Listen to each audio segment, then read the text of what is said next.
Hi అండి. నేను మీ అను. అందరూ ఎలా ఉన్నారు? నేనైతే చాలా బాగున్నాను. మీరు ఇంకా బాగుండాలని మనస్ఫూర్తిగా కోరుకుంటున్నాను. ముందుగా మనకు ఆషాఢం అంటే ఏం గుర్తొస్తుంది? గోరింటాకు. గోరింటాకు అసలు ఎందుకు పెట్టుకుంటాం? ఎందుకు ఎర్రగా పండుతుంది? అనే విషయాలు తెలుసుకుందాం రండి. ఆడవాళ్ళు గోరింటాకు ఎంతో ఇష్టంగా పెట్టుకుంటామండి. గోరింటాకు బాగా పండితే మంచి గుణవంతుడైన భర్త వస్తాడు అంటారు. ఆషాఢ మాసంలో గోరింటాకి ప్రత్యేకమైన స్థానం ఉందని ఆడవారందరం నమ్ముతామండి. అలంకరణకే కాకుండా రోగనిరోధక శక్తి కూడా గోరింటాకులో ఉందండి.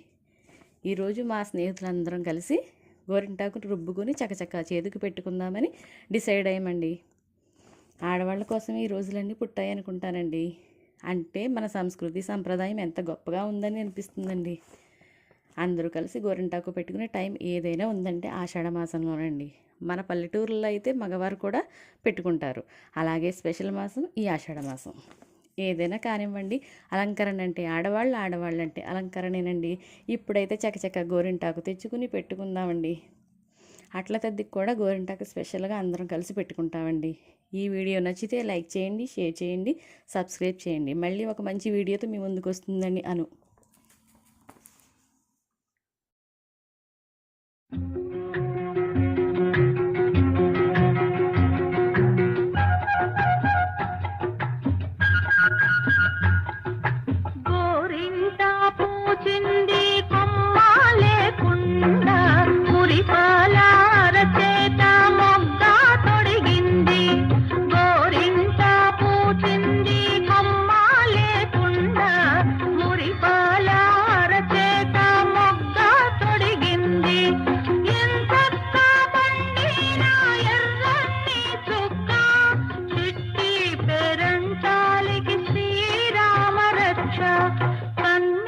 పేరంటాలికి కలకాలం రక్ష గోరింట పూచింది కొమ్మ లేకుండా మురిపాల అరచేత మొగ్గ తొడిగింది.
మందారంలా పూస్తే మంచి మొగుడొస్తాడు, గన్నే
కలకాలం రక్ష